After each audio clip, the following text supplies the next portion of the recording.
कहती है, ओ मेरी नानी जान, ओ मेरी दादी जान, आप बुढ़ा बयस में झाड़ू लगा रही हो, आप बुढ़ा बयस में खाना बना रही हो, आप बुढ़ा बयस में काम कर रही हो, तुम्हारा लड़का का शादी करा लो, तुम बैठ के अमन के साथ खाओ। अब उनको बार बार कहती है तो बूढ़ी माँ क्या करती है कि नहीं, इसका शादी करा देना पड़ेगा। शादी करा देती है। शादी कराने के बाद बहू को घर में लेकर आती ही। अब घर में लेके आने के बाद जो है, अब कुछ दिन के बाद क्या होता है, वो बूढ़ी का लड़का सफर में जा रहा था और बस में चलते चलते एक्सीडेंट हो गया है और बस्तान अफगानिस्तान सीधा चला गया कब्रिस्तान। मेरे अजीज और माँ और बहना, वो सीधा अल्लाह के पास चला गया। जो उसकी बहू उनको शादी बना कर लाए थी, बहू कहती है मेरा देखने वाला दुनिया में नहीं है, तो मैं यहाँ रह के क्या करूँगी। कौन कह रही है? उसकी बहू कहती है कि मेरा शौहरी इस ढिप्पा में नहीं है, तो ढिप्पा में हमारा कोई शान नहीं है, मुझे मेरा शौहर के नाम का जमीन जगह दे दो, मैं अपने बाप के घर चले जाऊंगी।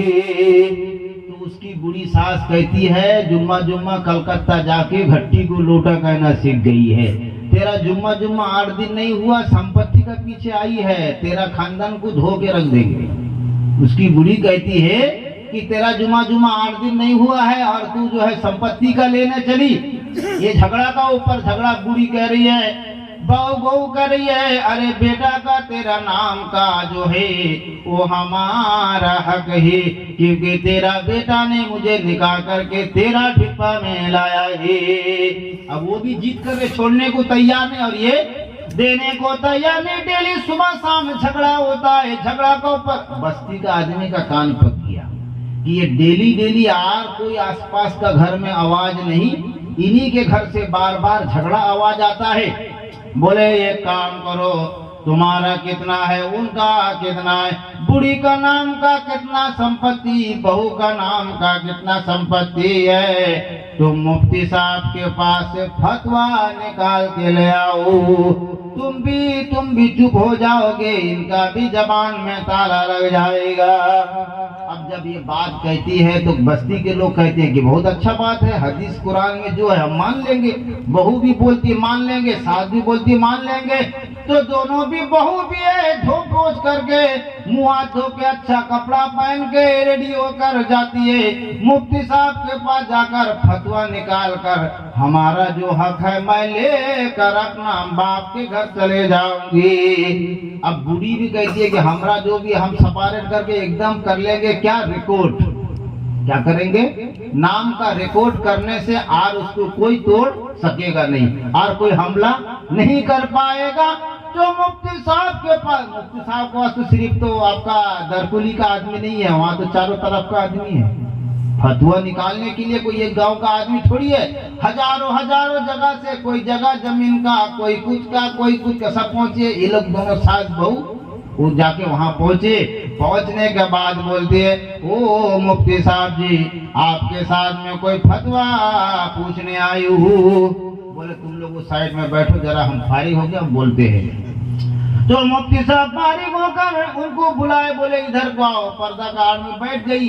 बोले कि बताओ तुम लोग क्या गर्ज से आए होते थे। बूढ़ी कहती है कि देखो मैं मेरा बेटा का शादी करा के लाई, मेरा क्या मुसीबत हो गया, मेरा बेटा एक्सीडेंट में मर गया है और मेरी जो बहू है वो संपत्ति का पीछे लग गई है, संपत्ति लेगी भाग जाएगी यहाँ से, हम संपत्ति कैसे दे देंगे।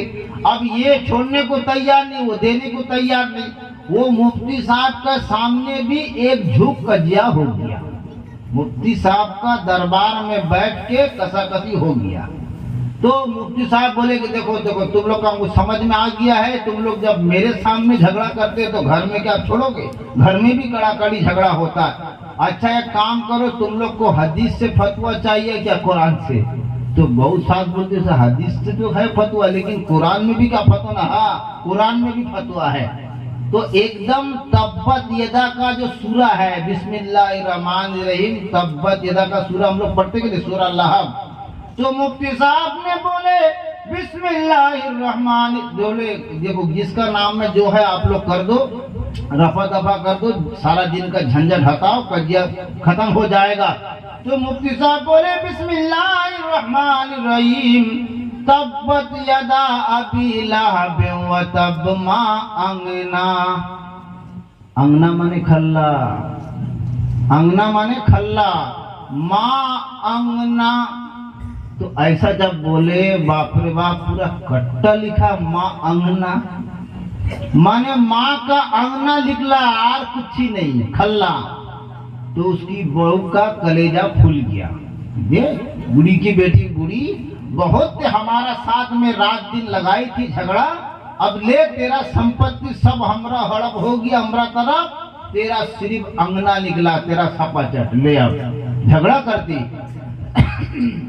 तो अब जो क्लियर हो गया माँ अंगना, आर कहीं का उसका आया नहीं नाम, तो अब बहू को खुशी हो गया। अब चलो चलो हो गया, फतवा क्लियर हो गया, अब तुम अंगना खल्ला में झुपड़ी पाला मार के रहो, और तुम जगह जमीन बुढ़ी का वो 10 कट्टा 5 कट्टा, और तुम वहां पर उसका अजारा, और तुम्हारा जो भाग का जो आता था सब बंद तुम्हारा। अब ये सब कुछ हमरा, सब सिर्फ तुम्हें अंगना।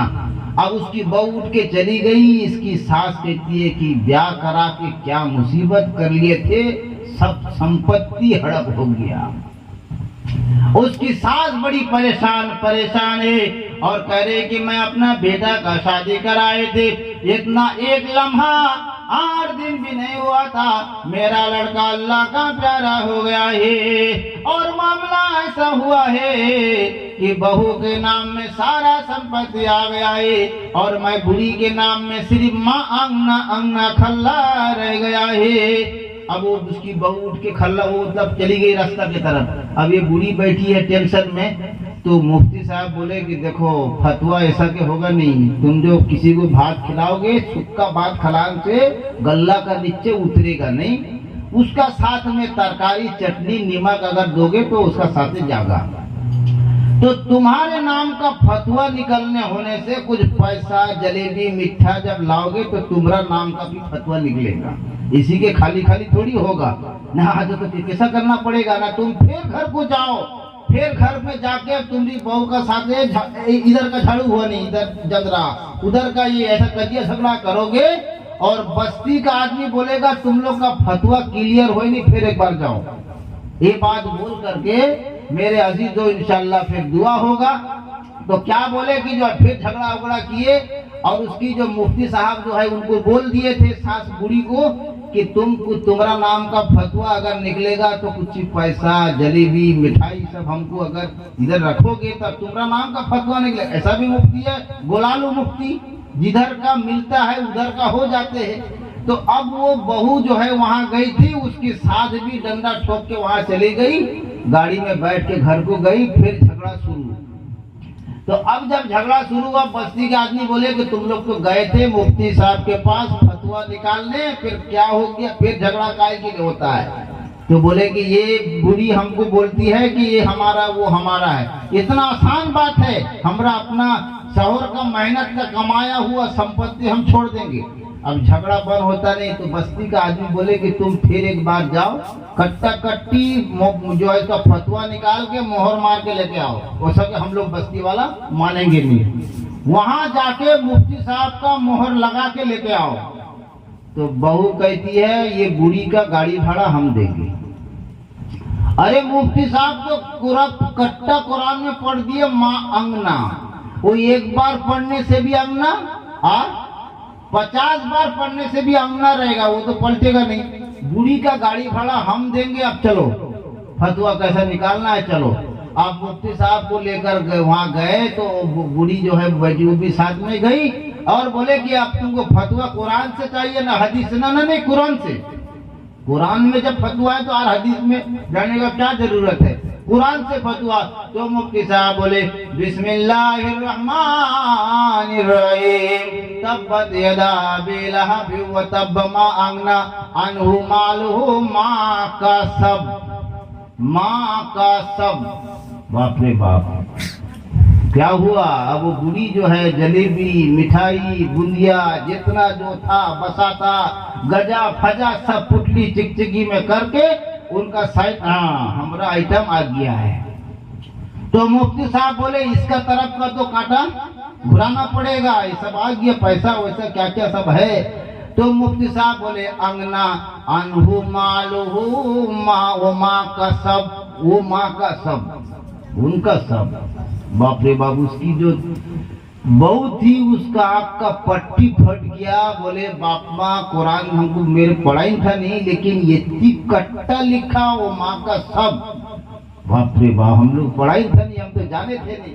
तो मेरे अजीज दोस्तों बुजुर्गों माँ और बहना, ऐसे जो गोलालू मुफ्ती है जहाँ का होता है उधर के हो जाते हैं, उन्हीं का एक लुकमा एक चंद आपको बताया। और जो वाकयात जो है इंशाअल्लाह उसमें इबरत भी है और उसमें जो है बड़ा हैरत अंगेज जो है वाकयात है। बीबी जो है फातिमा का लकड़हारा का इंशाअल्लाह ताला फिर कभी इंशाअल्लाह जब होगा, अल्लाह तौफीक देगा, आप लोग जब बुलाएंगे हाफिज साहब का जब याद होगा इंशाअल्लाह ताला। आप लोग से ये कहता हूँ जितना अल्लाह रसूल का जिक्र अस्कार करेंगे, जलसा मिलाद करेंगे, नमाज रोजा करेंगे, अल्लाह रसूल के हुक्म अहकाम पर चलेंगे, अल्लाह का मदद भी उतना स्पिरिट में आएगा। और जितना कम करेंगे अल्लाह भी मुंह भरा लेगा।